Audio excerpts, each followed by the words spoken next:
నమస్తే, నేను Maruthi Ram. One voice న్యూస్కు స్వాగతం. తెలంగాణను 10 ఏళ్ల పాటు పాలించిన బీఆర్ఎస్ పార్టీ రాష్ట్రాన్ని భ్రష్టు పట్టించగా కాళేశ్వరం అవినీతి సొమ్ముతో రైతులను మాజీ మంత్రి హరీష్ రావు రెచ్చగొడుతున్నట్లు గజ్వేల్ వ్యవసాయ market committee vice chairman Sardar Khan ఆరోపించారు. ఆయన గజ్వేల్లో ఏర్పాటు చేసిన విలేకరుల సమావేశంలో మాట్లాడారు. కాళేశ్వరం ప్రాజెక్టులో భాగంగా మేడిగడ్డ ప్రాజెక్టు పిల్లర్లు కుంగిపోగా అన్నారావు బ్యారేజ్లో బొంగలు పడిన విషయాన్ని పక్కదారి పట్టించడానికి ఎమ్మెల్యేల బృందంతో మల్లన్న సాగర్ ప్రాంతాన్ని మాజీ మంత్రి హరీష్ రావు సందర్శించినట్లు విమర్శించారు. ముఖ్యంగా కాళేశ్వరం ప్రాజెక్టు నిర్మాణంపై కమిషన్ దర్యాప్తు జరుపుతుండగా ప్రజలను ఈ అంశంపై పక్కదారి పట్టించడానికే వెళ్లినట్లు తెలిపారు. ముఖ్యంగా ముంపు గ్రామాలను నిండా ముంచిన బీఆర్ఎస్ సర్కార్ అప్పటి కలెక్టర్ వెంకట్రామిరెడ్డి, మాజీ మంత్రి హరీష్ రావు ఎన్నో హామీలను ఇచ్చి నిర్వాసితులను ఆగం చేసినట్లు గుర్తు చేశారు. అయితే కాళేశ్వరం ప్రాజెక్టు నిర్మాణం భూకంప జోన్లో నిర్మించడాన్ని కేంద్ర సంస్థ హెచ్చరించినప్పటికీ పట్టించుకోలేదని మంది మార్బలంతో వెళ్లిన హరీష్ రావు బృందం తుక్కాపూర్ గ్రామస్తుల నిరసనకు జవాబు చెప్పలేక పోలీసుల సహకారంతో అక్కడి నుండి తప్పించుకున్నట్టు ఎద్దేవా చేశారు. రాష్ట్రాన్ని అప్పుల ఊబిలో ముంచిన కేసీఆర్ సర్కార్ చేసిన పనులకు బిల్లులు చెల్లించకపోవడంతో ప్రస్తుత కాంగ్రెస్ ప్రభుత్వంపై తీవ్ర భారం పడుతోందన్నారు. ఎన్నికల సందర్భంగా ఇచ్చిన ప్రతి హామీతో పాటు రైతులకు 2 లక్షల రూపాయల పంట రుణమాఫీ చేయడంతో వారు జీర్ణించుకోలేకపోతున్నారని ఎద్దేవా చేశారు.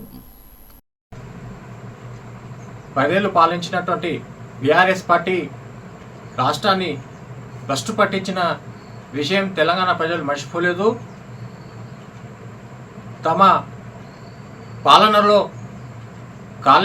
కాళేశ్వరం ఒక పెద్ద అవినీతి కుంపతో ఈరోజు బీఆర్ఎస్ పార్టీ నాయకులు ఆ అవినీతి డబ్బులతోటి ఈరోజు జిమ్మికులు డ్రామాలు ఆడుతున్నారు. తెలంగాణ ప్రజలు మరీ ముఖ్యంగా మల్లన్న సాగర్ ప్రాంతానికి సంబంధించినట్టు రైతాంగమే కానివ్వండి, అక్కడి ప్రజలు మీ యొక్క చేసిన దురహంకారానికి ప్రజలు మర్చిపోరు.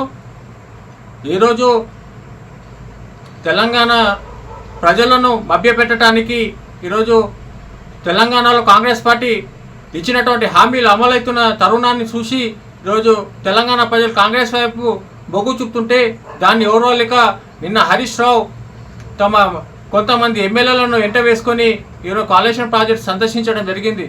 అది ఎందుకు సందర్శించినావు? అక్కడ భూ నిర్వాసితులకు మొదలు నువ్వు క్షమాపణ చెప్పాల్సిన అవసరం ఉంది.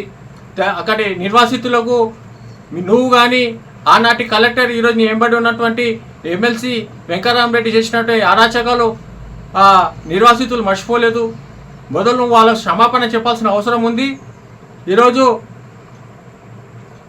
తెలంగాణ ప్రజలు మీరు ఎన్ని డ్రామాలు ఆడినా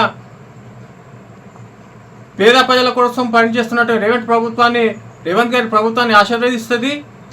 మీకు ఎంపీ ఎన్నికల్లోనే తగిన బుద్ధి చెప్పడం జరిగింది. మీరు ఈ విధంగా డ్రామాలు ఆడుతుంటే రాబోయే స్థానిక సంస్థ ఎన్నికల్లో కూడా మీకు తెలంగాణ ప్రజలు భూస్థాపితం చేస్తారని హెచ్చరిస్తున్నాం. ఇప్పటికైనా తమ పద్ధతి మార్చుకోవాలి, ప్రజల కోసం పనిచేయాలి. మిమ్మల్ని ఓడగొట్టినందుకు తెలంగాణ ప్రజలపై కక్ష సాధిస్తున్నట్టు వ్యవహరిస్తే కాంగ్రెస్ పార్టీ కార్యకర్తలు చూసి ఊరుకోరని హెచ్చరిస్తున్నాం.